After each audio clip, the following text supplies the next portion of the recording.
Maswerteng hapon po mga ka-STL. Narito na po ang resulta ng STL Pangasinan para sa araw na to, 2nd draw, December 23, 2024.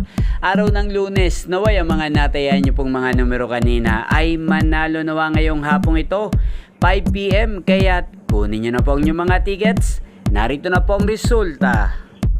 Ang mga numerong nanalo sa STL Pangasinan ngayong hapong ito, December 23, 2024, 5 PM, second draw result, 17 at 19 in exact order. Sa lahat po ng tumaya kanina sa STL Pangasinan para second draw ng 17 at 19, congrats po sa inyo, panalo po kayo.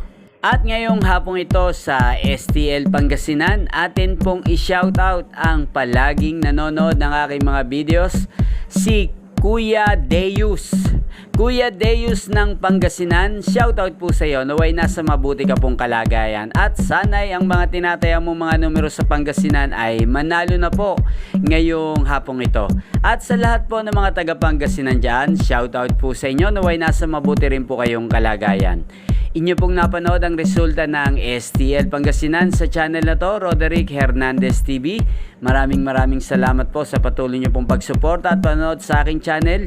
Huwag pong kalimutang mag-subscribe. Thank you for watching. Magkita-kita pong muli tayo mamayang 8:45 PM dito po sa channel na to. Merry Christmas and Happy New Year!